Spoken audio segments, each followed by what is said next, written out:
Hello, besties. This week we are doing a spring dress inspired tumbler design. But before then, let me welcome you to our YouTube channel.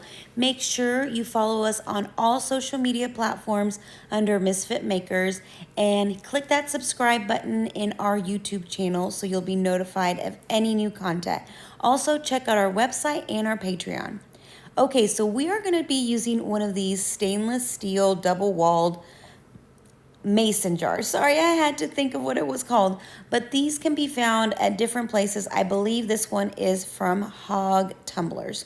So first we want to start with covering our treads. You do not want to get any epoxy paint glitter on them, or else you'll have trouble screwing it back on. Also, we are going to tape the bottom. This is the only time we're going to be taping. All other times we're just going to be careful about not getting epoxy or glitter.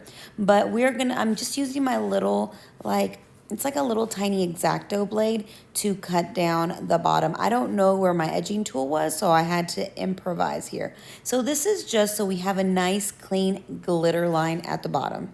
Okay, so we're going to go ahead and paint this in light turquoise using my favorite chalk paint from Pop of Color and CCDIY. We're going to do one coat, let it dry, and then do a second coat for very full coverage.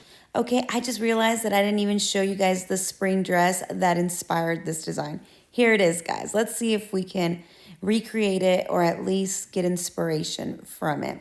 So after we got our two coats nice and dry, we're going to use our UV resin from CCDIY and some beautiful blue glitter that matches our dress to cover this whole tumbler. I am using a little bit of UV as an adhesive to my glitter. So you do not want to put a lot. You just want to put enough where it's going to let the glitter attach, and then you'll cure it with your UV after that. So just go very, very thin. This does not require turning or anything. Here's our dress again for inspo, and I feel like this glitter matches it pretty good. I know the lighting is kind of meh, but I promise you it's a little bit brighter, more like the picture. But once the epoxy is over it, you know, it really makes the glitter shine. So we're going to cover up the tumbler with glitter, making sure there's no bald spots. And before you go and cure it, remove that tape on the top and the bottom and clean up any excess. That way you can make sure that you do not cure your tape onto your cup. That makes so much mess. It makes for a harder cleanup. So remove your tape and then cure your cup until the glitter doesn't move.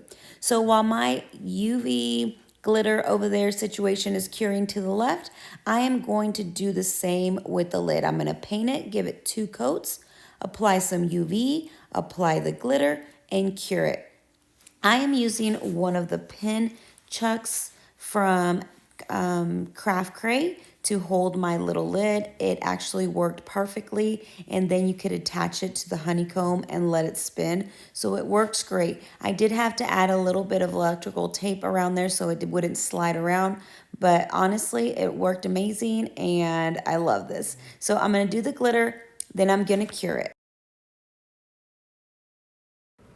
Okay guys, so it's nice and cured. Now we're gonna give it a coat of UV, just so we have a nice smooth surface to do our artwork over. You can also use epoxy if you prefer, or like I'm using UV. I am gonna be spinning this while it cures over the UV light, just because it is a little bit thicker than a regular coat of UV.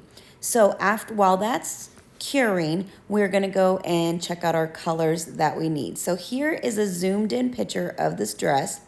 I picked out light turquoise, mint, and these are all from Pop of Color. And I am picking out dark green for my leaves there, some pink in the color #besties, and then a white, and this is icicle. This one's actually one of the sparkle paints, and neon magenta for our bright pink. So I have a few little cups here that we're going to put a little bit of paint in each one. And you're gonna see me fight with these because sometimes I forget to close it all the way and then it gets clogged up and dried up and then I have to fight it. Pow, pow. Okay, and so I'm gonna continue pouring all my paints. You can also use a paper plate or you can use one of those little palettes, whatever you like to separate your paints in. This just makes it easier so I'm not like dipping or you know. Okay, so here is our whole tumbler all ready with one coat of UV or epoxy if you prefer. And I'm gonna give it a very light sand just to kind of rough it up a little bit and to remove any of those high spots.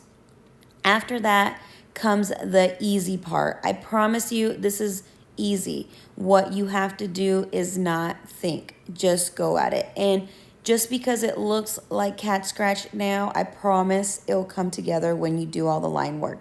So what I'm doing is I have the picture of the dress to the side and I'm just kind of mimicking the shapes of the flowers. Don't look at the lines of the flowers. Look at just the shapes. So if you want, you could just do blobs of paint. Honestly, you don't have to really even give it like a flower shape. Give it like a star shape, whatever, just kind of enough so you have like an idea of where you're gonna paint your flower. So I started with this light pink, which is our hashtag besties pink, and I'm making two big flowers. And then I'm gonna go in with my magenta. As you can see, when you first do the first coat, it is very translucent. I'm gonna be doing two coats over each part of my flowers or each flowers. So here I'm just kind of doing squiggly lines, kind of like it's just like a blob, giving you, I promise you, it comes together. And I apologize for the blurriness. I need to figure out how to be able to focus on my project and not my hand. Here I kind of like, I was able to kind of separate a little bit so it was not as blurry. But anyway, I apologize for that. But all I'm doing is little squiggly lines. Don't worry that it's translucent. We will do another coat after we do our first coat. So here I am just doing little squigglies. Before you go in with your second coat, I advise you that make sure that it's dry. That way it doesn't crack, smear, or peel. So next we're gonna go with our little leaves. The leaves are awesome because you can use them to like cover up some of the gaps, overlap some of your flowers, make, you know, hide some of your imperfections. So just use the leaves for your advantage. So here I'm using two different greens, the dark mint and the light green one that you see there. And I'm actually blending them together to kind of give them some texture or depth, dimension. I don't know what the right word is, but I'm just kind of going around. And as you go, you can always go back and add more. Just because you do leaves now doesn't mean you can't add some later. So remember how I said that we were going to do two coats because it's a little streaky there. You don't want the streakiness. So after your first coat dries, go ahead and give your flowers a second coat. I will be doing this with the light pink and the dark pink. Oh, I forgot. We're doing some white ones and you'll see some little turquoise ones as well. So just me doing little doodlies. Like I said, it's just little like clouds. It's not even looking like a flower, but I promise they'll come together. And now I'm doing my second coat on the magenta pink flowers. I want them to be super bright. I also, if you notice, I have like a little paper towel on the side. Don't worry about rinsing off your paint brushes. Like pinks, say pinks with pinks for one brush, greens with one brush, and so forth. Like don't mix like two really different colors. But these two pinks work great because if you saw, some of that light pink came through in my flowers, so it gave it some like little petal dimension. That's perfect. So if you have any excess on your paintbrush, just kind of wipe it on that paper towel. Don't rinse them off or anything like that. So like I said, pinks with pinks, greens with greens, and then kind of blend them a little bit. The blending works really well. So again, now I'm using a little white or pink and then just kind of blending what's already wet. Sometimes you can do wet over wet with pop of color, but it's because you want it to blend. So after my paint is nice and dry, I'm going to give it a coat of UV resin. You can use epoxy, but I am choosing to use UV. It's not as cost effective, so if you're making lots of cups, use epoxy. I would be using Fast Set by CCDIY. So after you apply your UV, you want to clean the bottom rim and the top before you cure it. I'm using a little paper towel soaked in alcohol just to clean up my rim on both the bottom and the top. You don't want to get your epoxy or UV over the bottom. Okay, so here it is all cured. So that means it's ready for the line work. It already looks great, but honestly, the line work makes it come to life. So next we're going to very, very, very, very lightly sand it. Okay, we are not going to sand it hard. We have one coat, so we don't want to sand our paint off. So next is the line work. Did you check out the dress again? The lines on the flowers are white. So that's why I chose this paint marker. It is like an oil-based paint marker. You can also get these at CCDIY's website or locally at any craft store. So it dries really quickly, and with the white, I like to do 2 coats of the paint marker just because it's kind of translucent over those darker pinks. You want to make it very vibrant. Okay, as you see here, more squiggly lines. Just follow your lines. If it's squiggly, like, it's fine. It gives it that flowery, petally look. I like to add lots of little dots, like kind of like just to kind of bring it a little bit more, I don't know, make it more artsy fartsy. But do whatever you want. Again, don't worry about straight lines. Even your leaves, if they're a little jagged, it's okay. So after you do all your line work, like I said, I did 2 passes, but if you just want to do one.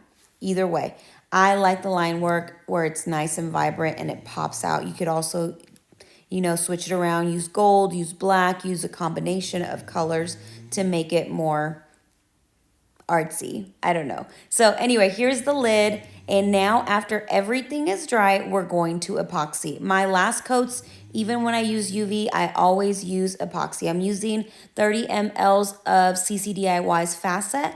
I've added a little bit of glitter additive to make it all sparkle.